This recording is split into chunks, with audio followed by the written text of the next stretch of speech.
கர்த்தருடைய நாமத்துக்கு ஸ்தோத்திரம். Praise to the holy name. இன்றைக்கும் இந்த வேத பாடத்தை ஆண்டவர் நமக்கு தந்தபடியால் நான் கர்த்தரை நன்றியோடு ஸ்தோத்திரிக்கிறேன். Even today I am praising God for God has given this Bible study. இந்த நாட்களிலே இஸ்ரவேல் ஜனத்தின் 9 ஆசீர்வாதங்களை குறித்து நாம் படித்துக் கொண்டிருக்கிறோம். Even in these days we have been dealing about the 9 blessings of the Israelites. இஸ்ரவேல் ஜனத்தை தேவன் இந்த உலகத்திலே மற்ற ஜனங்களிலிருந்து வேறுபிரித்து தன்னுடைய ஜனம் என்று அழைத்து அவர்களுக்கு 9 விதமான ஆசீர்வாதங்களை கொடுத்தார். The Lord God separated the people of Israelites and he had given the special 9 blessing to those people of Israelite. அதிலே நாம் இப்பொழுது 4 ஆசீர்வாதங்களை குறித்து படித்தோம் கடந்த வேத பாடம் வரைக்கும். And even for the past 4 Bible study we learned about the 4 blessings. இன்று நாம் 5வது ஆசீர்வாதத்தை குறித்து படிக்க போகிறோம். Today we are going to study about the 5th blessing of the Israelite.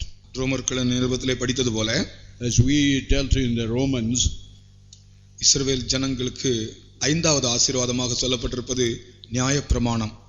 And for the Israelites the 5th blessing is termed to be the law. உடன்படிக்கை அவர்களுடையது, நியாயப்பிரமாணம் அவர்களுடையது. Even the covenant belonged to them, even the law belonged to them. தேவன் தன் ஜனத்துக்கென்று பிரமாணங்கள் எழுதி கொடுத்தார்.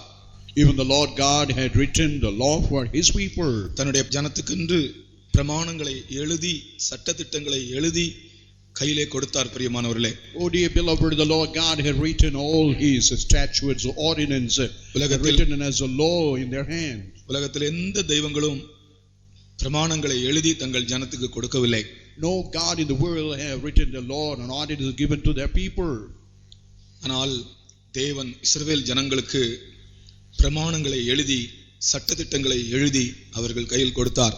The Lord God had written the law, the statutes and commandment and given them all in their hands. தேவனிடத்திலிருந்து பிரமாணங்களை பெற்ற ஜனங்கள் இஸ்ரவேல் ஜனங்கள். The Israelite people were able to get the law from the hand of the Lord. இந்த படத்திலே பாருங்கள், மோசே இந்த மலையிலே இருந்து தேவனுடைய பிரமாணங்களை எப்படி வாங்குகிறார் பாருங்கள். You can see from the mountain how Moses was able to get the law from the hand of the Lord. நியாயப்பிரமாணத்தை வாங்கும்படிக்கு 7 முறை ஏறி இறங்கி இருக்கிறார் மோசே. To get the law, Moses ascended and descended into the mountain for 7 times. நாம் ஒரே முறை தான் ஏறினதாக நினைக்கிறோம். We may think that Moses only ascended for only one time. ஆனால் யாத்திராகமம் 19ஆம் அதிகாரம் முதல் 34ஆம் அதிகாரம் வரைக்கும் நீங்கள் வாசித்தால் 7 முறை ஏறிதான் இந்த பிரமாணங்களை பெற்றிருக்கிறார். Even from Genesis 19 chapter to 34th chapter we can find he had ascended in the mountain for 7 times. கடைசியாக அவர் ஏறி தேவ சமூகத்தில் இருந்து இந்த பிரமாணங்களை வாங்கினார். Finally he ascended into the mountain. He finally got the law from the hand of the Lord. தேவன் கற்பலகைகளிலே பிரமாணங்களை எழுதி மோசேயினிடத்திலே கொடுத்தார். And God had written the law in the tablets of stone and given it in the hand of the Moses. இந்த படத்திலே பாருங்கள், கற்பலகைகளிலே தேவனே கற்பலகைகள் உண்டாக்கி அதில் தேவனுடைய விரலினாலே தேவன் எழுதி அந்த 10 பிரமாணங்களை கற்பலகைகளிலும் மற்ற சட்டதிட்டங்களை மோசே மூலமாக எழுதியும் தேவன் அவர்களுக்கு கொடுத்தார். Now you can find God had given the 10 commandments in the stone tablets and also all the ordinance God had given to write, Moses to write down. முதல் முறை கொடுத்த அந்த கற்பலகைகளை பற்றி யாத்திராகமம் 31ஆம் அதிகாரம் 18ஆம் வசனம் சொல்லுகிறது. The first occasion the Lord God who had given these 10 commandments in Exodus 31 verse 18. Sinai மலையில் அவர் மோசேயோடே பேசி முடிந்த பின் தேவனுடைய விரலினால் எழுதப்பட்ட கற்பலகைகளாகிய சாட்சியின் 2 பலகைகளை அவனிடத்தில் கொடுத்தார். இது தேவனுடைய விரலினால் எழுதப்பட்ட பலகைகள். Now these tablets is written by the hand of the Lord. இது கற்பலகைகள். It is called the tables of stone. இந்த பலகைகளும் கூட முதல் முறை தேவனே அந்த பலகைகளை செய்து அந்த பலகைகளில் தேவனுடைய விரலினால் எழுதி கொடுத்தார். And God himself made the tables of stone by his finger. He was writing those commandments and given to Moses.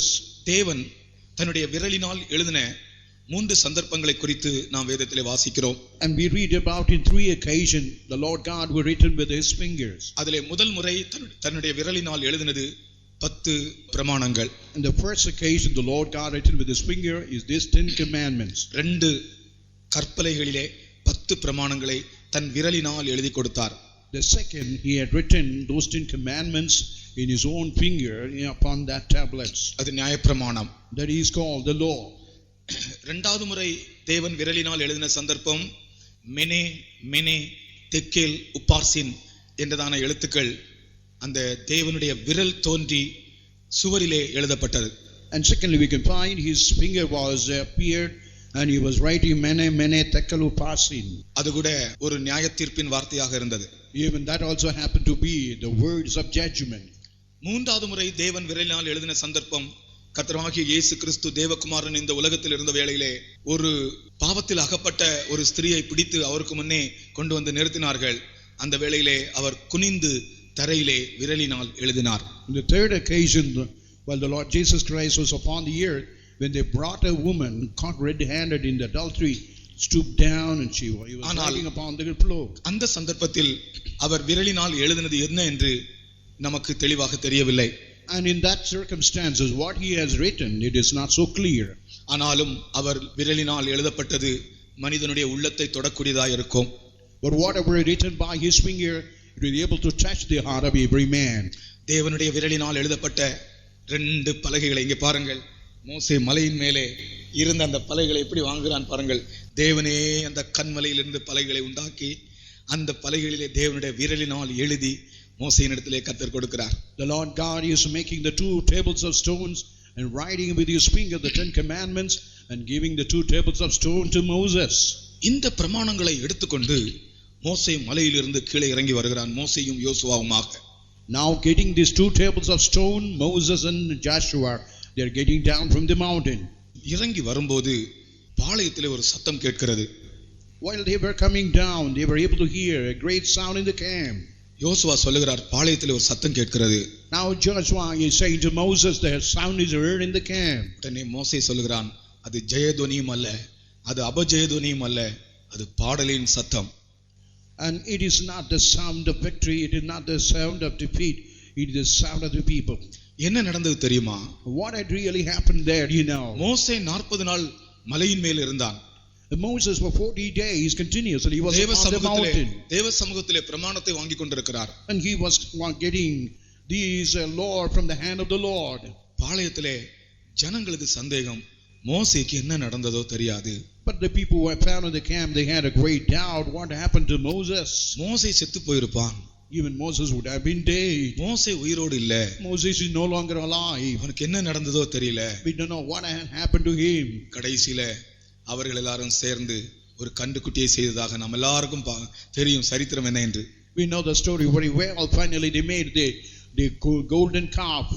மோசே இவர்களுக்காக தேவ சமூகத்தில் இருக்கிறான், ஆனால் மோசேக்கு என்ன நடந்தது என்று தெரியாது என்று சொல்கிறார்கள். And Moses was found in the presence of the Lord, but they say we may not know what had happened to Moses. மோசே எங்க இருக்கிறான், என்ன செய்கிறான் என்று உனக்கு நன்றாக தெரிய வேண்டும். இல்லாவிட்டால் நீ உனக்கு ஒரு கண்டுக்குட்டியை உண்டாக்கிக் கொள்வாய். You must know where Moses and what he is doing. If not, you will make golden calf for yourself. கர்த்தருக்கு ஸ்தோத்திரம். Praise to the holy name. மோசே இறங்கி வரும்போது கண்டுக்குட்டியை செய்து வைத்து இவர்கள் விக்கிரகாராதனை பாடல் சத்தம் கேட்டுக்கொண்டிருக்கிறது. Now while Moses was getting down from the mountain, you're making the golden calf and making all kind of songs. பிரியமானவர்களே, இதை பார்த்த உடனே மோசே இந்த பரிசுத்தமான கற்பலகைகளை, தேவனுடைய விரலினால் எழுதப்பட்ட இந்த கற்பலகைகளை இந்த விக்கிரகாராதனை கூட்டத்திற்குள்ளே எப்படி கொண்டு போகிறது என்று சொல்லி அந்த கற்பலகைகளை போட்டு உடைத்து போட்டார். And when he saw the people how they were shouting and dancing, you don't want to take the tables of stone in the midst of those people, you just throw it and you broken it. யாத்திராகமம் 32 அதிகாரம் 19 வசனத்தை படியுங்கள். And let us turn to the Exodus chapter 32 verse 19. அவன் பாளையத்துக்கு சமீபித்து அந்த கன்றுக்குட்டியையும் நடனத்தையும் கண்டபோது மோசே கோபம் உண்டவனாகி தன் கையிலே இருந்த பலகைகளை மலையின் அடியிலே எரிந்து உடைத்து போட்டான். And he cast the tables out of their hands and brake them beneath the mount. எரிந்து உடைத்து போட்டான். And he cast them down and broken it. தேவனால் எழுதப்பட்ட விரலினால் எழுதப்பட்ட கற்பலைகள் உடைந்து போயின. The tables of stone which is written by the finger of the Lord is now broken down. அந்த சரித்திரம் அதை அதோட நிறுத்தி விடுவோம். Let us stop the story with that. அப்புறமாக கர்த்தர் சொல்லுகிறார், இனி நான் உனக்கு பலகைகள் தர மாட்டேன், நீயே பலகைகள் செய்து மேலே கொண்டு வா. I will never give the tables of stone, but you have to make the tables of stone and you must come higher. 34 அதிகாரம் முதல் வசனம். And the 34th chapter verse 1. கர்த்தர் மோசேயை நோக்கி, முந்தின கற்பலகைகளுக்கு ஒத்த 2 கற்பலகைகளை இழைத்துக்கொள், நீ உடைத்து போட்ட முந்தின பலகைகளில் இருந்த வார்த்தைகளை அவைகளில் எழுதுவேன். And I will write it upon my words.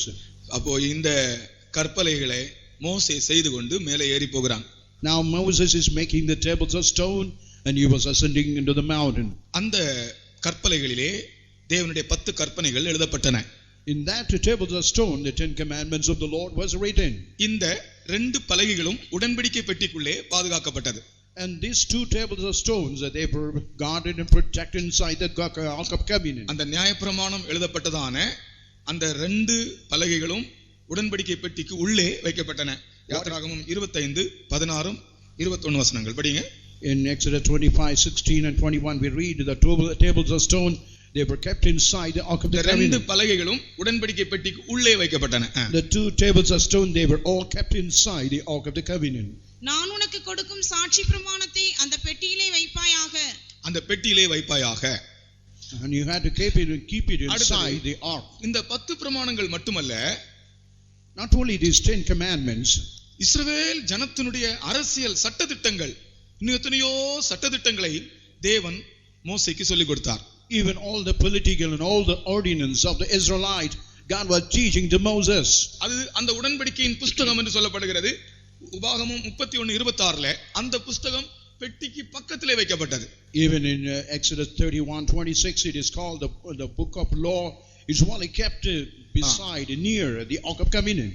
நீங்கள் இந்த நியாயப்பிரமாண புத்தகத்தை எடுத்து அதை உங்கள் தேவனாகிய கர்த்தருடைய உடன்படிக்கை பெட்டியின் பக்கத்திலே வையுங்கள். உடன்படிக்கை பெட்டியின் பக்கத்திலே வையுங்கள். இது அவர்களுடைய சட்டதிட்டங்கள். And these all the political laws. அந்த 10 பிரமாணங்கள் மட்டுமல்ல, not only those 10 commandments, 10 பிரமாணங்கள் எழுதப்பட்ட பலகைகள் பெட்டிக்குள்ளே வைக்கப்பட்டன. and all those 10 commandments are all kept inside the Ark of Covenant. மற்ற அவர்களுடைய சட்டதிட்டங்கள் எல்லாம் பக்கத்திலே வைக்கப்பட்டன. But all those law and ordinance were kept beside in the இப்பொழுது இஸ்ரவேல் ஜனத்துக்கு தேவன் கொடுத்த சட்டதிட்டங்களை 3ஆக நான் பிரிக்கிறேன். And I want to classify the laws which God had given to them into 3. ஒன்று அரசியல் சட்டங்கள், political law. And the first one is the political law. இன்னொன்று சமுதாய சட்டங்கள், social law. The second one is the social law. மூன்றாவது ஆராதனைக்குரிய சட்டங்கள், அல்லாவிட்டால் ceremonial law. And the third the ceremonial law. இஸ்ரவேல் ஜனங்களுக்கு கொடுக்கப்பட்ட சட்டதிட்டங்களை இந்த 3ஆக பிரிக்கலாம். The law given to the Israelites we can classify it into 3. முதலாவது அரசியல் சட்டங்கள். The first one is the political. இரண்டாவது சமுதாய சட்டங்கள். The second one the social law. மூன்றாவது ஆராதனைக்குரிய சட்டங்கள். The third is the ceremonial law. கர்த்தருக்கு ஸ்தோத்திரம். Praise the holy name. இந்த 3ஆக இந்த பிரமாணங்களை, இஸ்ரவேல் ஜனத்துக்குரிய சட்டதிட்டங்களை இந்த 3ஆக பிரிக்கலாம். And we can classify the law given to those people into these 3. முதலாவது இஸ்ரவேல் ஜனத்தினுடைய அரசியல் சட்டங்கள். The first one is the political law of the Israelites. இஸ்ரவேல் ஜனத்தினுடைய ஜீவியத்தை 3ஆக நாம் 3 விதமாக 3 கோணங்களாக நாம் படிக்கலாம். Even the life of the Israelites in a 3 way, in the 3 angles we can learn. இஸ்ரவேல் ஜனத்திற்கு 3 பெயர்கள் கொடுக்கப்பட்டிருக்கிறது. The names for the Israelites have been given into 3. ஒரு இடத்திலே அத்திமரம் என்று வாசிக்கிறோம். In one place we see as a fig tree. இன்னொன்று திராட்சை செடி என்று வாசிக்கிறோம். And see the vine. மூன்றாவது ஒலிவ மரம் என்றும் அவருக்கு பெயர் கொடுக்கப்பட்டிருக்கிறது. And even the name has been given as an olive tree. இஸ்ரவேல் ஜனத்திற்கு அவர்களுடைய வாழ்க்கையினுடைய 3 கோணங்களாக அவர்களுக்கு 3 பெயர். ஒன்று அத்திமரம், இன்னொன்று திராட்சை செடி, இன்னொன்று ஒலிவ மரம். And now we can find about the 3 names are given to the Israelites. They were the fig and they were the vine and they were the olive. அத்திமரம் என்பது அவருடைய அரசியல் வாழ்க்கையை காண்பிக்கிறது. Even the fig one speaks about the political life. திராட்சை செடி என்பது அவர்களுடைய சமூக வாழ்க்கையை காண்பிக்கிறது. Even the vine it reveals about the social life. ஒலிவ மரம் என்பது அவருடைய ஆவிக்குரிய வாழ்க்கையை காண்பிக்கிறது. Even the olive tree really reveals about the spiritual life. நான் திரும்பவும் சொல்கிறேன். Let me repeat back again. இஸ்ரவேல் ஜனத்துக்கு 3 பெயர் எல்லாம் what all the 3 names? அத்திமரம், திராட்சை செடி, ஒலிவ மரம். அத்திமரம் என்பது அவர்களுடைய அரசியல் வாழ்க்கை. Even the fig tree, it reveals about their political life. எப்போதுமே அவர்களுடைய ஜீவியத்தை இந்த மூன்று கோணங்களிலே தான் நாம் பார்க்க வேண்டும். And we have to consider the life only in these three angles. அத்திமரம் அவருடைய அரசியல் வாழ்க்கையை காண்பிக்கிறது. Even the fig tree want to reveal about the political life. அவர்களுக்கு ஒரு தேசம் உண்டு. They do have a nation. அவர்களுக்கு ஒரு அரசியல் உண்டு. They do have a politics. அது கர்த்தரால் நியமிக்கப்பட்டது. It's only appointed merely by God. முதல் அரசியல் சட்டத்தை தேவனே அவர்களுக்கு எழுதி கொடுத்தார். The first that God himself written all the political law to the people. உலகத்தில் எந்த ஜனங்களுக்கும் அப்படி கிடையாது. Not anyone in the people had such kind of privilege. Israel ஜனத்தினுடைய பொலிட்டிக்கல் லா யாரால் எழுதப்பட்டது? And who had the political law written? யாரால் எழுதப்பட்டது? தேவனால் எழுதி கொடுக்கப்பட்டது. It's merely written by God. அரசாங்கம் என்பது தேவனுடையது. The government only belong to the Lord. கர்த்தர் தான் அதை நடத்துகிறார். Only the Lord God is governing. கர்நாடகாவிலே அந்த சட்டசபைக்கு முன்னால ஒரு வாக்கியம் எழுதப்பட்டிருக்கிறது. Even in Karnataka, before the legislature assembly, they have written one word. ಸರ್ಕಾರದ ಕೆಲಸ ದೇವರ ಕೆಲಸ. Government work is God's work. Government work is God's work. அரசாங்கம் யாருடையது? தேவனுடையது. Even the government belong to the Lord. சிங்காசனங்களானாலும் துரைத்தனங்களானாலும் கர்த்தத்துவங்களானாலும் அதிகாரங்களானாலும் யாருடையது? அவருடையது. Whether the throne, the dominions, or any kind of power, all belong to the Lord. இஸ்ரவேல் ஜனங்களுடைய அரசியல் சட்டத்தை எழுதி கொடுத்தவர் கர்த்தர். And even the political law written by God for the Israelites. கர்த்தருக்கு ஸ்தோத்திரம். Praise to the holy name. அவர்களுக்கு ஒரு தேசம் உண்டு. And they do have a nation. இஸ்ரவேல் ஜனத்திற்கு ஒரு தேசம் உண்டு, ஒரு ராஜாங்கம் உண்டு. Even the Israelites had the nation of their own. Even they are having the government of their own. அந்த தேசத்திலே அவர்களை தேவன் கொண்டு வந்து நாட்டுவேன் என்று சொன்னார். And the Lord God told that he would plant them in that nation. அவர்களுடைய அரசியல் வாழ்க்கையை பற்றி தேவன் கொடுத்த சட்டம் என்ன? And what is the law God has given about that political law? இப்போ நாம் சட்டத்தை பற்றி படித்தோமே, அந்த சட்டத்திட்டங்கள்ல அவர்களுடைய அரசியல் வாழ்க்கைக்குரிய சட்டங்கள், அதை பற்றிய சட்டம் என்ன? What is the law regarding their political life? என்னாகமம் 34 அதிகாரத்தை நீங்க வீட்டுல போய் முதல் வசனத்திலிருந்து 12ஆம் வசனம் வரைக்கும் நீங்க வாசித்து பாருங்க. என்னாகமம் 34 1 முதல் 12 வசனம் வரைக்கும் அவர்களுடைய தேசத்திற்கு தேவன் எல்லையை சொல்லிக்கொண்டே வருகிறார். இங்கே இந்த எல்லை, அங்கே அந்த எல்லை, இங்கே இது எல்லை, அங்கே அது எல்லை என்று சொல்லிட்டு 12 வசனங்கள்ல தேவன் அவர்களுக்கு எல்லையை சொல்லி கொடுக்கிறார். அதுல ஒரு அடி நிலம் கூட யாரும் எடுக்க முடியாது. You even read in Exodus 34 chapter verses 1 and 12, God is giving the boundary. That land is having such a boundary, such a limit, and no one foot can be taken by anybody. நீங்க வீட்ல போய் அந்த 12 வசனங்களை வாசித்து பாருங்க. எல்லையை சொல்லி கொடுக்கிறார் கர்த்தர். உங்களுக்கு நான் ஒரு தேசம் தருகிறேன், இந்த இடத்துல இது எல்லை, அந்த இடத்துல அது எல்லை, இங்கே தெற்கிழக்கே இது எல்லை, மேற்கே இது எல்லை, ஒவ்வொன்றுக்கு எல்லையை சொல்லி கொடுக்கிறார். சட்டம். And the Lord God is teaching about the political limit, the political boundary. You have such and such a boundary from such and places. இனி அவர்களுடைய அரசியல் வாழ்க்கையை குறித்த வாக்குத்தத்தம் என்ன? And what is the promises regarding their political life? Amos 9 அதிகாரம் 15ஆம் வசனத்தில் சொல்லப்பட்டிருக்கிறது. In Amos chapter 9 verse 15. உபாகமம் 33:28லும் அதை வாசிக்கிறோம். Even Deuteronomy chapter 33 verse 28. அந்த தேசத்தில் உங்களை நான் நாட்டுவேன். And I will plant you in that nation. எத்தனை வருடமானாலும் சரி, how long it might take, அந்த தேசத்தில் உங்களை நான் நாட்டுவேன். and I will plant you in that nation. பிரியமானவர்களே, பாருங்கள், ஆயிரக்கணக்கான வருடங்கள் அந்த தேசத்திலிருந்து இவர்கள் சிறைப்பட்டு போய் எவ்வளவோ வருடங்கள் அந்த தேசத்தில் இல்லாமல் சிதறடிக்கப்பட்ட ஜனங்கள் திரும்பவும் அந்த தேசத்தை பெற்றுக்கொண்டார்கள் என்றால் அது ஒரு ஆச்சரியத்திலும் ஆச்சரியமான காரியம் அல்லவா? It is a great wonderful thing as they were scattered out of that nation, and after they were brought back is a wonderful thing. இஸ்ரவேல் ஜனத்தினுடைய வாழ்க்கை, ஒரு ஆள் எழுதுகிறார், ஒரு இறந்தெழும் பறவை போல என்று. அதாவது அரேபியன் நைட்ஸ் சொல்லிட்டு ஒரு ஸ்டோரி இருக்கு. அந்த அரேபியன் நைட்ஸ்ல ஒரு பறவை பற்றி சொல்லப்பட்டிருக்கிறது. அந்த பறவை எத்தனையோ முறை அது அழிந்து சாம்பலாய் போய் திரும்பவும் அது உயிரோடு வருமா. அதுபோல என்று சொல்லுகிறார். இஸ்ரவேல் ஜனத்தினுடைய வாழ்க்கை ஒரு நம்ப முடியாத ஒரு சரித்திரம் போல, எத்தனையோ முறை அவர்கள் இல்லாமல் போனது போல ஒளிந்து போய் திரும்பவும் உயிர் பெற்று வந்தவர்கள். And even the history of the Israelite, it is something like a dying bird. In many occasions they were as if they vanished away and now were able to get back to life. நீ அழிந்து போனது போல, நீ ஒன்றுமில்லாமல் நாசமாவது போல இருந்தாலும் கர்த்தர் உன்னை உயிரோடு எழுப்புவார். உன் குடும்பத்தை நாசமாகாதபடி கர்த்தர் பாதுகாப்பார். Even you may appear up to be destroyed, but the Lord God will preserve you and make you to rise. உன்னை நாட்டுவேன் என்று சொல்கிறார். And the Lord God said that He will plant you. அந்த தேசத்திலே உங்களை நான் நாட்டுவேன். And I will plant you in that nation. அந்த தேசத்தினுடைய விசேஷம் என்ன? What is the speciality of that nation? கானான் தேசத்தினுடைய விசேஷத்தை 13 பாயிண்ட் நான் எழுதி வச்சிருந்தேன். And I have written about the blessings, the greatness of Canaan, about 13 points. நான் முக்கியமாக இன்னைக்கு 4 விஷயங்கள் சொல்லுகிறேன். And especially I want to share about 4 points.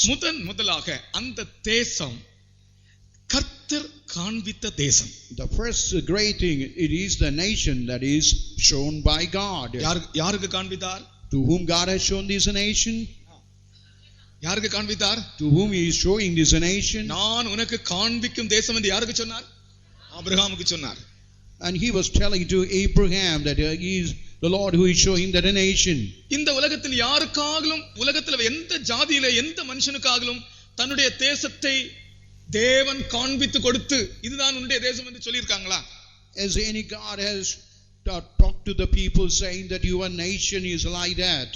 ஆனால் கானான் தேசம் மட்டும் அது ஆபிரகாமுக்கு தேவன் காண்பித்து இதுதான் உனக்கும் உன்னுடைய சந்ததிக்கு நான் தருகிற தேசம் என்று சொன்னார்.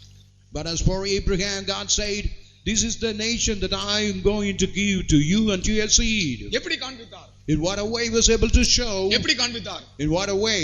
தரிசனத்தில் காண்பித்தாரா?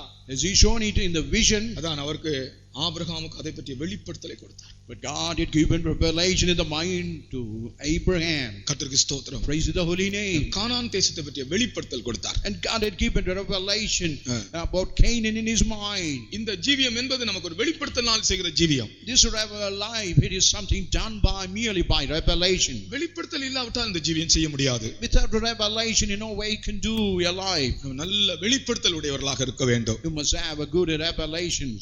இது காண்பிக்கப்பட்ட தேசம். This is a nation which has been shown. இரண்டாவது, இந்த தேசம் என்பது அவர்களுடைய சுதந்திர பாகம். அதாவது அப்பாவுடைய சொத்து நமக்கு வருது பாருங்க, அதே போல அப்பாவுடைய சொத்து நமக்கு எப்படி வருது, அதே போல இது அவர்களுக்கு சுதந்திரம், அவர்களுடைய சுதந்திர பாகம். The second, the nation is belong to the part of their inheritance as the property which is from the father which is going to the son. In such a way it became an inheritance. கானான் தேசம் என்பது பிதாக்களுடைய சுதந்திரம். அது even the land of Canaan, it is the land or even the land of the forefathers. தேவன் தன்னுடைய பிள்ளைகளுக்கு கொடுத்த சுதந்திரம். And it is the inheritance that God had given for the children. யார்தான் அதுக்காக எவ்வளவுதான் போராடினாலும் அந்த தேசத்தை எடுக்க முடியாது. And whoever is trying to take away, nobody will be able to prevail. என்னதான் சண்டை நடந்தாலும் கடைசில அது அவர்களுக்கு தான் வரப்போகிறது. And even though they have a war, so finally it will only come to their end. கர்த்தருக்கு ஸ்தோத்திரம். Pray to the holy name. இது சுதந்திர பாகம்.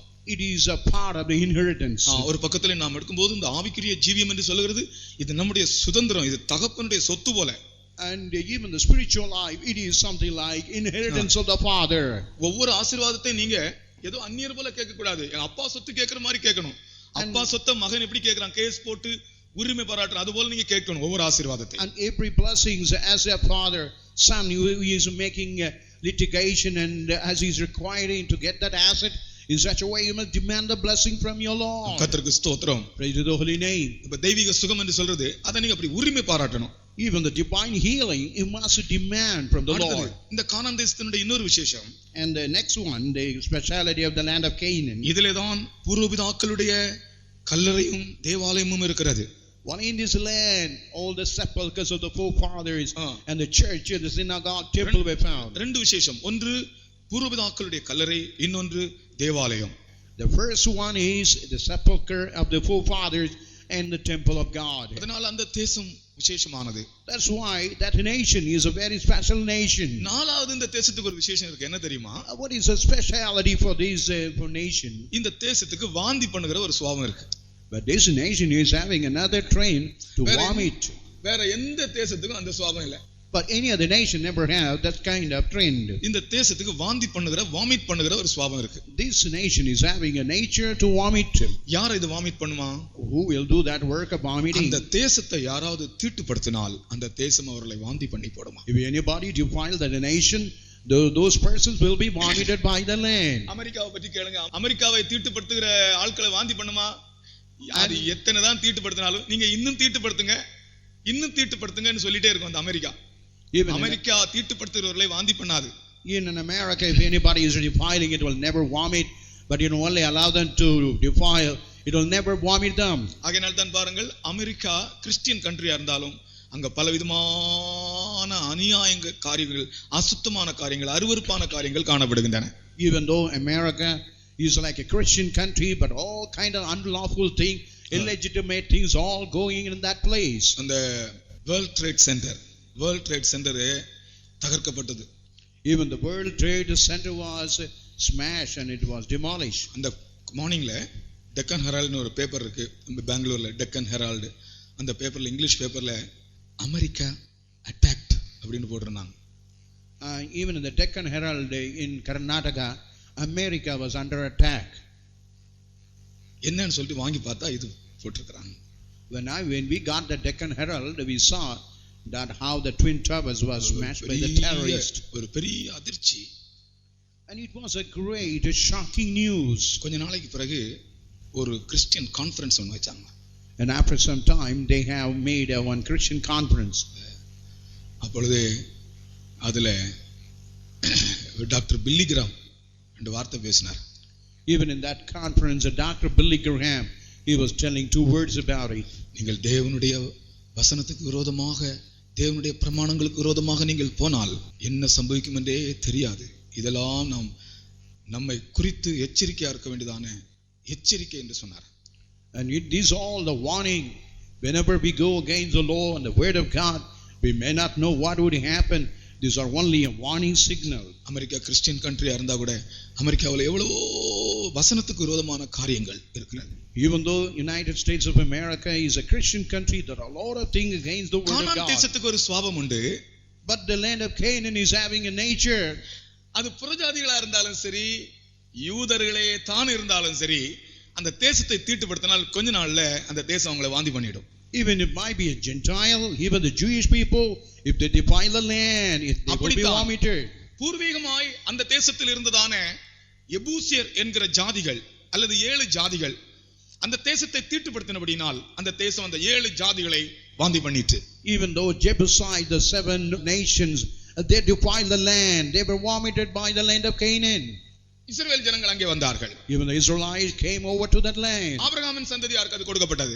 Even it was given to the seed of Abraham. கொஞ்ச நாட்களுக்கு பிறகு ஆபிரகாமின் சந்ததியார் அந்த தேசத்தை தீட்டுப்படுத்தினதினாலே அந்த தேசம் ஆபிரகாமின் சந்ததியாரை கூட வாந்தி பண்ணி போட்டது. As those seed of Abraham, they defiled the land, even those people were vomited by the land. அப்படிதான் இந்த இஸ்ரவேல் ஜனங்கள் பாபிலோனுக்கு அங்கெல்லாம் சிறையிருப்புக்காய் போனார்கள். That is why those Israelites, they went into Babylon as a captive. அந்த தேசத்துக்கு ஒரு தன்மை, இது தீட்டுப்படுத்துகிறவர்களை வாமிட் பண்ணுகிற தேசம்.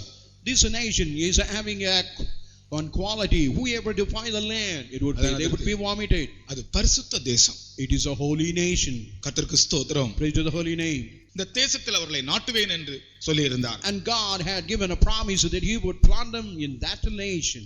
சட்ட திட்டம் கொடுத்தார். And God had given the law and statutes. கர்த்தருடைய பரிசுத்த நாமத்துக்கு ஸ்தோத்திரம். Praise to the holy name. அவர்களுடைய சட்டங்களிலே முதல் பகுதி அவர்களுடைய அரசியல் வாழ்க்கையை சம்பந்தப்பட்டது. And the first law is only related to the political life. இரண்டாவது, இஸ்ரவேல் ஜனங்களுக்கு இன்னொரு பெயர் இருக்கிறது, திராட்சை செடி.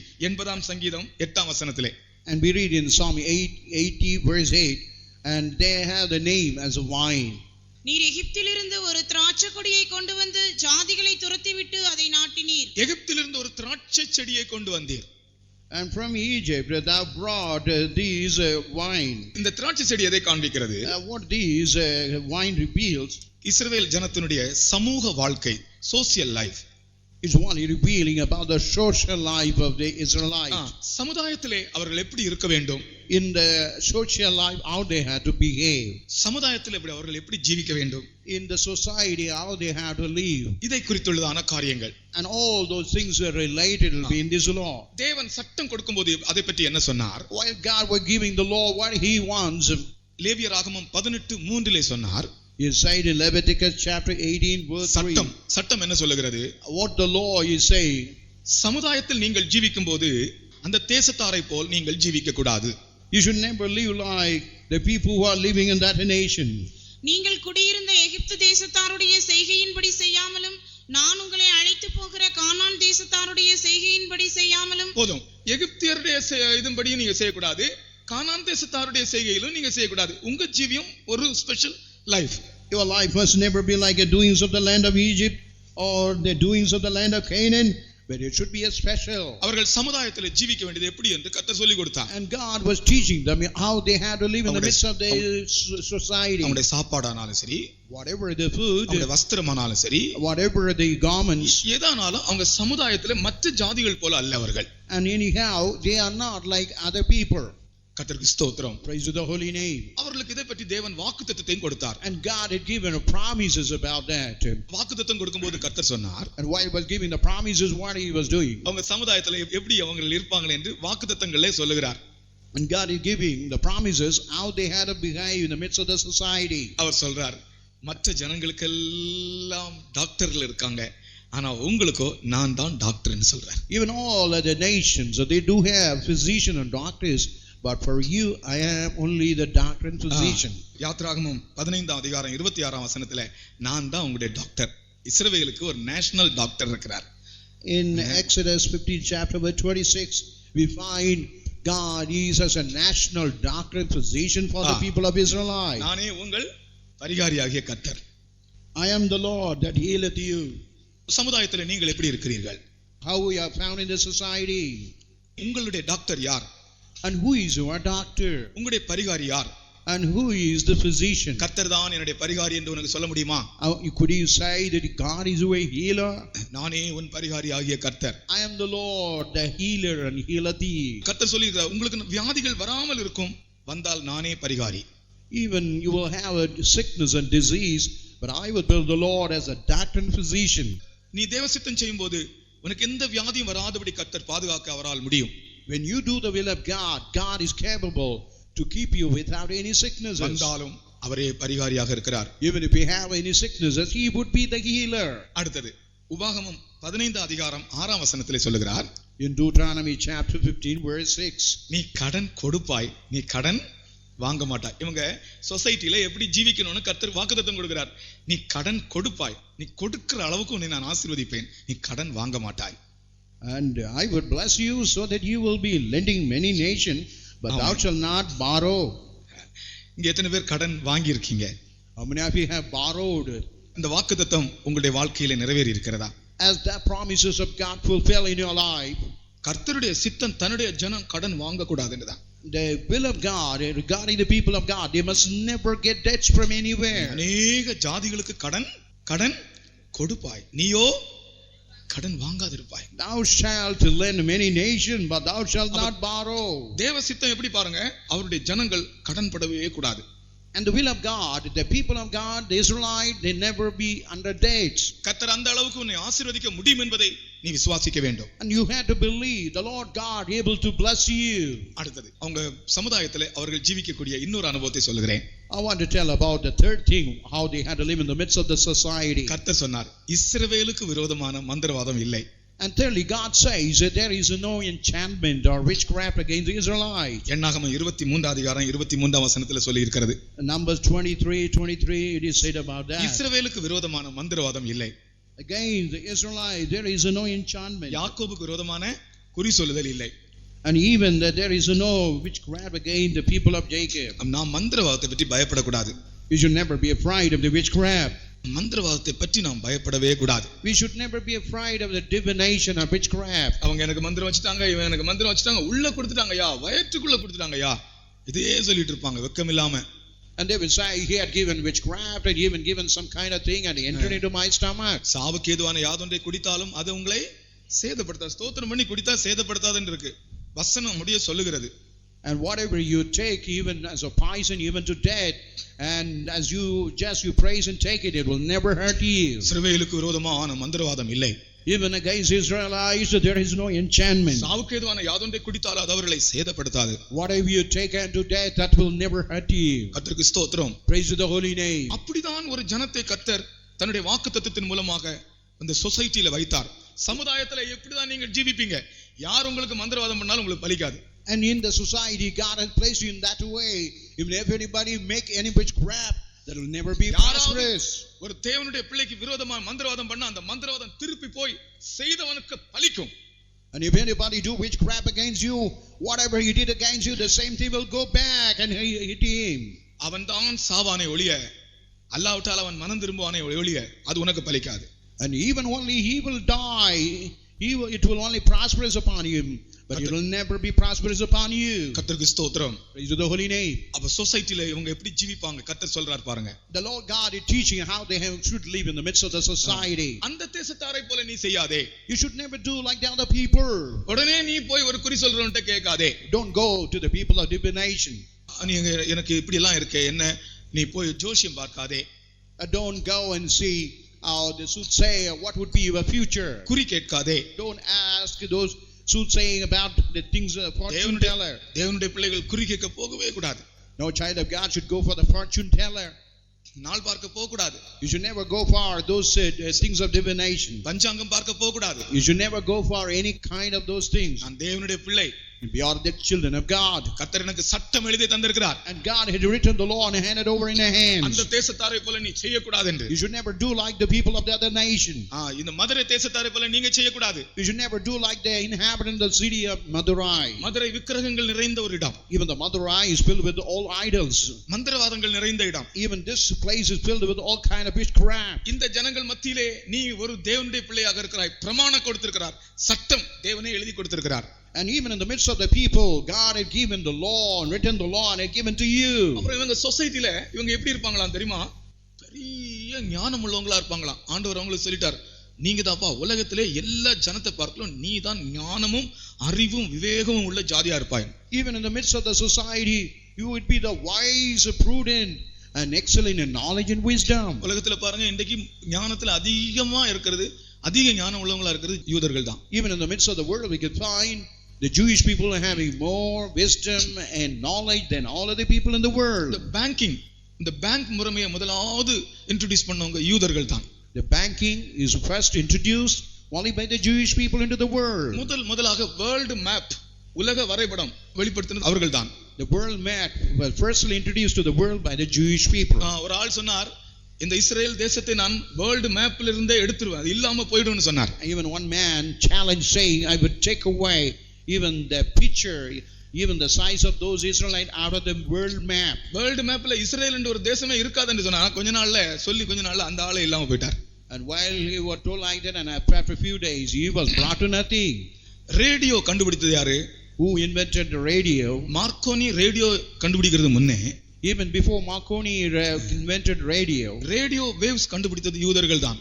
Even the waves were invented by the Jewish people. கர்த்தருக்கு ஸ்தோத்திரம். Praise to the holy name. Right சகோதரர்கள் ஏரோப்ளேன் கண்டுபிடிக்கிறதுக்கு முன்பு, and before the Wright brothers invent the aeroplane, அந்த ஏரோப்ளேன்ல கிளைடர்ல பறக்கிறதான காரியத்தை கண்டுபிடித்தது யூதர்கள் தான். while in the flying the gliders were invented by the Jewish people. முதல் நோபல் பிரைஸ் வாங்குனது ஒரு யூதன் தான். The Nobel Prize winner was a Jewish man. இந்த உலகத்திலேயே முதலாக நோபல் பிரைஸ் வாங்குனது யூதன் தான். Only the Jewish is the first man who got the Nobel Prize in the world. இப்படி உலக பிரகாரமான ஞானம் கூட கர்த்தர் சொன்னபடியே, இந்த வசனத்தை படிங்க பார்க்கலாம், நீங்க தான் உங்களுக்கு தான் நிறைய ஞானம் இருக்கும். உபாகமம் 4:6 Deuteronomy chapter 4 verse 6. ஆகையால் அவைகளை கைக்கொண்டு நடவுங்கள், ஜனங்களின் கண்களுக்கு முன்பாகவும் இதுவே உங்களுக்கு ஞானமும் விவேகமுமாயிருக்கும். அவர்கள் இந்த கட்டளைகளை எல்லாம் கேட்டு இந்த பெரிய ஜாதியே ஞானமும் விவேகமும் உள்ள ஜனங்கள் என்பார்கள். ஞானமும் விவேகமும் உள்ள ஜனங்கள் என்பார்கள். They would say the great nation is wise and understanding people. இஸ்ரவேல் ஜனங்கள் சொசைட்டில எப்படி ஜீவிக்க வேண்டும் பாருங்கள். அவர்கள் ஒரு திராட்சை செடியை போல் இருக்கிறார்கள். And how the Israelites are found in the society, they are like a vine. அவர்களுக்கு பிரமாணம் கொடுக்கும்போது கூட அவர்கள் சொசைட்டில எப்படி ஜீவிக்க வேண்டும் என்று அந்த சோசியல் லா தேவன் எழுதி கொடுத்தார். And while the Lord was giving to the Lord in the midst of the society how they had to live, God was giving all the social law. இனி மூன்றாவது ஆங்கிள் அவர்களை பார்ப்போம், அவர்களுடைய ஆவிக்குரிய வாழ்க்கை. Let us come to the third angle, the spiritual life. அவர்களுக்கு இன்னொரு பெயர் இருக்கிறது, ஒலிவ மரம். And the third, they have a name called the olive tree. எரேமியா 11:16 நாம் வாசிக்கிறோம். In Jeremiah chapter 11 verse 16. 11:16 சொல்லுகிறது. 11 and 16 what he says. நல்ல கனி உண்டாயிருக்கிற நேர்த்தியும் பச்சையுமான ஒலிவ மரம் என்னும் பெயரை கர்த்தர் உனக்கு இட்டார். என்ன பெயரிட்டார்? நேர்த்தியும் பச்சையுமான ஒலிவ மரம். And it is something, the very green olive. ஒலிவ மரம் என்பது அவருடைய ஆவிக்குரிய வாழ்க்கையை காண்பிக்கிறது. The olive, it speaks about the spiritual life. ஓசியா 14 அதிகாரத்திலும் கூட அவர்களுடைய அலங்காரம் ஒலிவ மரத்தின் அலங்காரம் போல் இருக்கும் என்று சொல்லுகிறார். Even their adornment will be in Hosea the 14th chapter, they would be having the adornment of the olive tree. கர்த்தருக்கு ஸ்தோத்திரம். Pray to the holy name. இதனுடைய சட்டம் என்ன? And what is the law?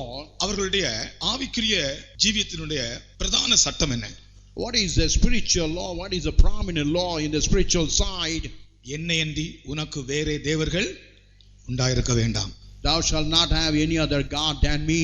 கர்த்தருக்கு ஸ்தோத்திரம். Pray to the holy name. இஸ்ரவேல் ஜனத்தினுடைய கொள்கை ஓரிரை கொள்கை, மோனோதிசம். And Israelites' policy is called the monotheism. மோனோதிசம் என்று சொன்னால் ஒரே கடவுள், என்னையன்றி உனக்கு வேறே தேவர்கள் உண்டாயிருக்க வேண்டாம். And monotheism means thou shalt not have any other god than me. மேலே வானத்திலும் கீழே பூமியிலும் பூமியில் தண்ணீரிலும் உண்டாயிருக்கிறவர்களுக்கு ஒப்பான யாதொரு விக்கிரகத்தை ஆகலும் சொரூபத்தை ஆகலும் நீ உனக்கு உண்டாக்க வேண்டாம், நீ அவைகளை நமஸ்கரிக்க வேண்டாம், சேவிக்கவும் வேண்டாம். Down upon the heaven, upon the earth, and down the sea, even unto the image. Thou shalt not make it any kind of idol. Thou shalt not worship it. நானே உன் தேவன். I am the Lord thy God. கர்த்தருக்கு ஸ்தோத்திரம். Pray to the holy name. நீ என்னுடைய சொந்த ஜனம். And thou art my own people. நீ எனக்கு பரிசுத்த ஜனம். And thou art my holy nation. கர்த்தருக்கு ஸ்தோத்திரம். Pray to the holy name. அவருடைய ஆவிக்குரிய ஜீவியத்தை தேவன் ரொம்ப முக்கியப்படுத்தி சொன்னார். And the Lord God giving importance to the spiritual life, in that he was telling that அவருடைய ஆவிக்குரிய ஜீவியம் 3 பகுதியாக இருக்கிறது. and even the spiritual life can be classified into 3. அந்த மூன்றும் எப்போதும் சேர்ந்து வர வேண்டும். And even the 3 things must always come together. 2 நாளாகமம் 15ஆம் அதிகாரம் 3ஆம் வசனத்திலே The 2nd Chronicle chapter 15 verse 3. இஸ்ரவேலிலே அநேக நாட்களாக தேவன் இல்லை, வேதம் இல்லை, ஆசாரியன் இல்லை. For many days, many years, in the land of Israelite, there was no God, there was no Lord, there was no priest. அப்படி என்றால் அவர்களுடைய ஆவிக்குரிய ஜீவியம் இந்த 3ஐ அடிப்படையாக கொண்டிருந்தது. That means that spiritual life was under the basis of these 3 things. தேவன், வேதம், ஆசாரியன். And God, law, and the priest. தேவன், வேதம், ஆசாரியன். God, law, and the priest. இஸ்ரவேல் ஜனங்கள் பின்வாங்கி போனபோது தேவன் இல்லை, வேதம் இல்லை, ஆசாரியன் இல்லை. When the Israelites were backslidden, they had no God, they had no law, even they had no priest. தேவனோடு ஐக்கியமாக ஜீவிக்கும்படி அழைக்கப்பட்ட ஜனங்கள் இஸ்ரவேல் ஜனங்கள். Israelites were being people called to live closely related with the relationship with God. கர்த்தருக்கு ஸ்தோத்திரம். Pray to the holy name. தேவனோடு ஐக்கியமாக ஜீவிக்கும்படி அழைக்கப்பட்டவர்கள். And they have been called to live very closely with God. இஸ்ரவேல் ஜனங்கள் 2 தீமைகளை செய்தார்கள். Even the Israelites have did 2 evils. முதல் தீமை என்ன?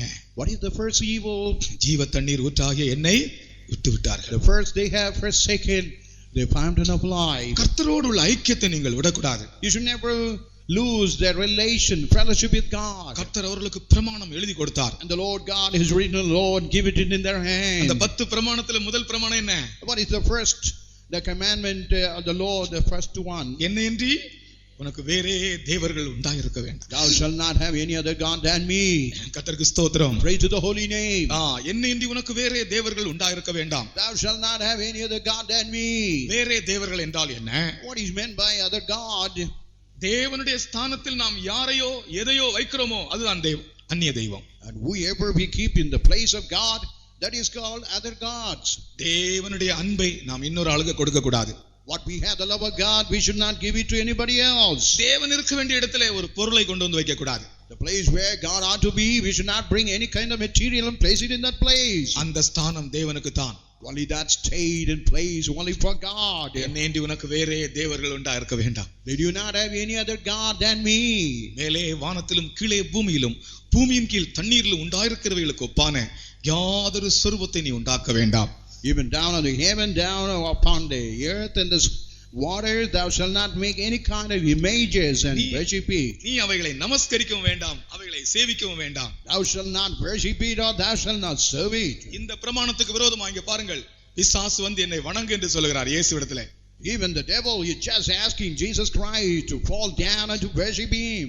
என்னை வணங்கு என்று சொல்கிறான். And he is saying to worship him. அப்பொழுது இவைகள் எல்லாவற்றையும் நான் உனக்கு தருகிறேன். Then I will give all the things additionally to you. உண்டாக்கினவரிடத்திலே சொல்கிறான், எல்லாவற்றையும் உண்டாக்கினவரிடத்திலே சொல்கிறான், நான் உனக்கு இவைகள் எல்லாம் தருகிறேன் என்று. And he was telling even to the Lord the Creator that he would give everything to him. சாத்தானிடத்திலே கர்த்தர் என்ன சொன்னார் சொல்லுங்க? But what God was saying to Satan? என்ன சொன்னார்? What he was replying? என்ன சொன்னார்?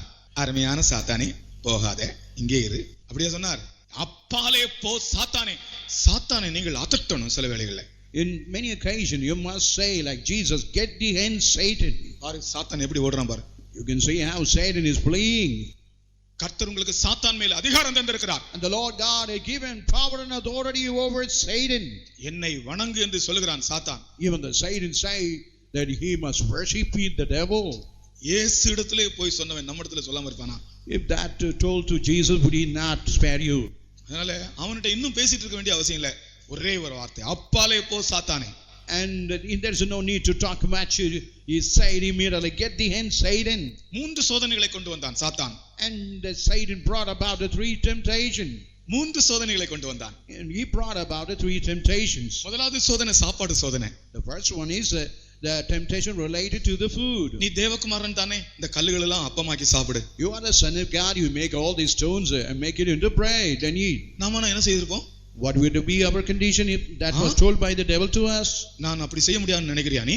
Do you think that I will not be able to do that? பக்கத்துல இருக்கிற கல்லெல்லாம் கையில எடுத்து வச்சு, ஆண்டவரே இதெல்லாம் கல்லும் அப்பமாய் அது போண்டாவா மாட்டு இல்லாட்டா இட்லியா மாட்டுன்னு சொன்னா எல்லாம் இட்லியா மாறிடும். இயேசு சொன்னா அப்படி ஆயிட்டு. பக்கத்துல இருக்கிற கல்லெல்லாம் எடுத்து கையில வச்சுட்டு இதெல்லாவற்றையும் மட்டன் பப்ஸா மாற்றும் சொன்னா எல்லா கல்லும் மட்டன் பப்ஸா மாறிடும். Even if they take it by the hand and say that all these stones be made as a mutton pups and all will be turned in that way. பக்கத்துல இருக்கிற ஜல்லி எல்லாம் எடுத்து கையில வச்சுட்டு, பாரு எனக்கு இது செய்ய முடியாதுன்னு நினைக்கிறியா? ஆண்டவரே இந்த கல்லெல்லாம் சமோசா மாற்றி தார் ஆண்டவரே, எல்லாம் சமோசா மாறிடும். Lord, you're taking the gravel, even the black stones, Lord, make it as a samosa, then all will be made like that. இயேசு என்ன சொன்னார் தெரியுமா? உபாகமத்திலிருந்து தான் பதில் கொடுக்கிறார். 3 கேள்விக்கும் பதில் உபாகமத்திலிருந்து தான். முதல் பதில் என்ன? மனுஷன் அப்பத்தினால் மாத்திரமல்ல தேவனுடைய வார்த்தையினால் பிழைப்பான். The Lord God Jesus giving reply only from the book of Deuteronomy. பிசாசு சாப்பாட்டுறாமன். And the devil, he is a food eater. சாப்பாட்டுறாமன். அவன் சாப்பாட்டுறாமன். பெருந்தீனிக்காரன். அவன் சாப்பாட்டுல அவன் இத கூட அத கூடன்னு கேட்பான்.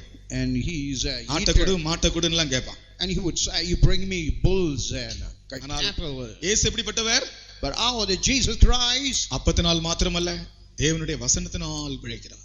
And not only by bread, by every word that proceeded out of the mouth of God. இரண்டாவது சோதனை என்ன? What is the second temptation? உப்பரிகையில் இருந்து கீழே குதிக்கும்படி சொல்றான். உப்பரிகையில இருந்து கீழே குதியும் தூதர்களுக்கு காவல் செய்வேன்னு சொல்லி 91ஆம் சங்கீதம் படிச்சிருக்கிறான் பிசாசு. 91ஆம் சங்கீதம் படிச்சுட்டு போய் சொல்றான், தேவ தூதர்களுக்கு காவல் கட்டளையிடுவேன் என்று சொன்னாரே, உப்பரிகையில் இருந்து மேலே குதியும். Now you have, it is ordered in the Psalm 91, and you would order the angel to just hold him, to ask him to jump down.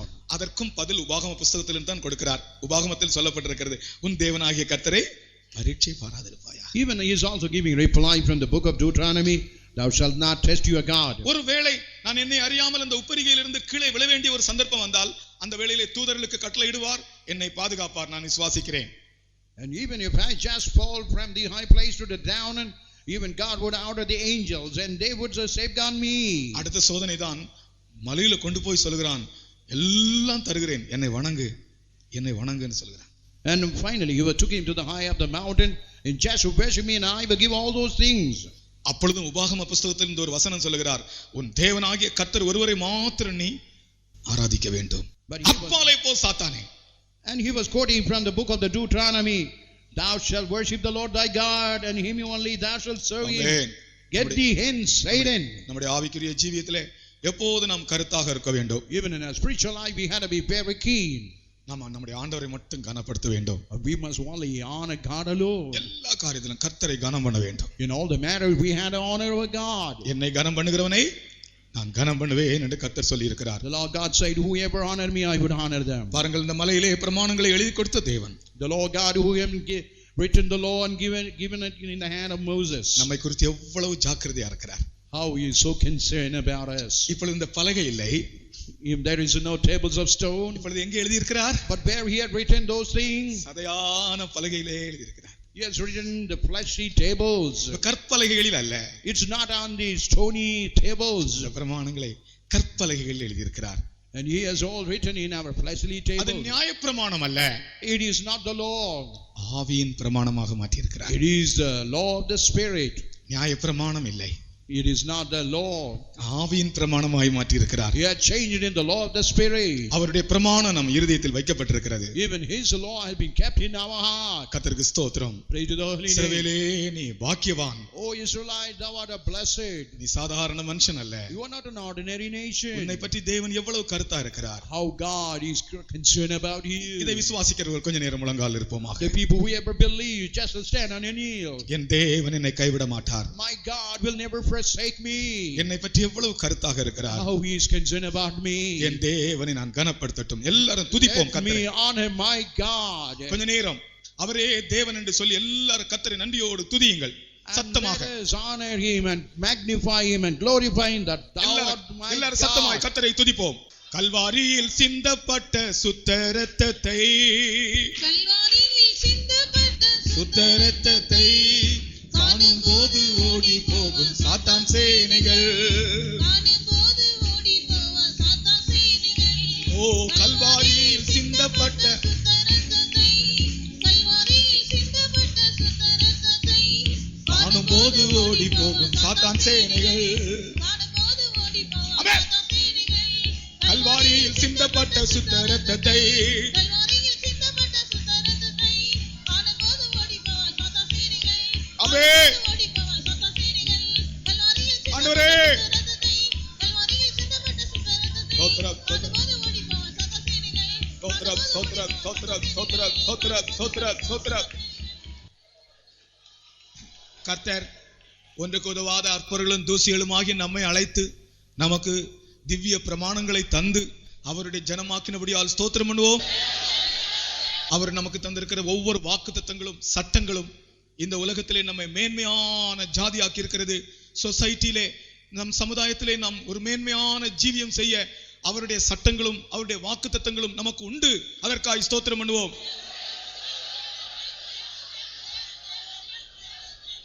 ஆமென். ஸ்தோத்திரம், ஸ்தோத்திரம், ஸ்தோத்திரம். அவர் நம்முடைய பரிகாரியா இருக்கிறபடியால் ஸ்தோத்திரம் பண்ணுவோம். அவர் நமக்கு ஞானமா இருக்கிறபடியால் ஸ்தோத்திரம் பண்ணுவோம். எங்களை அருமையாக நேசிக்கிற பரலோக பிதாவே, இந்த ஆசீர்வாதமான மகிமையான நேரத்துக்காக நன்றியோடு துதிக்கிறோம். இந்த வேதபாட ஆராதனை தேவரை முற்றிலுமாய் பொறுப்படுத்தி பாரமெடுத்து ஆசீர்வாதமாய் மகிமையாக நடத்துகிறதுக்காக சோத்திருக்கிறோம் கர்த்தாவே. ஆண்டவரே, கர்த்தருடைய ஆவியானவரோடும் பேசின முடியலாம் நல்ல வார்த்தைகளுக்காக நன்றியோடு துதிக்கிறோம் கர்த்தாவே. ஆண்டவரே, தேவரீர் உம்முடைய ஜனங்களை குறித்து எவ்வளவு கருத்தாக இருக்கிறீர் என்பதை குறித்து கர்த்தாவே நீர் உணர்த்தி கொடுத்தீர். அதுக்காக சோத்திருக்கிறோம்.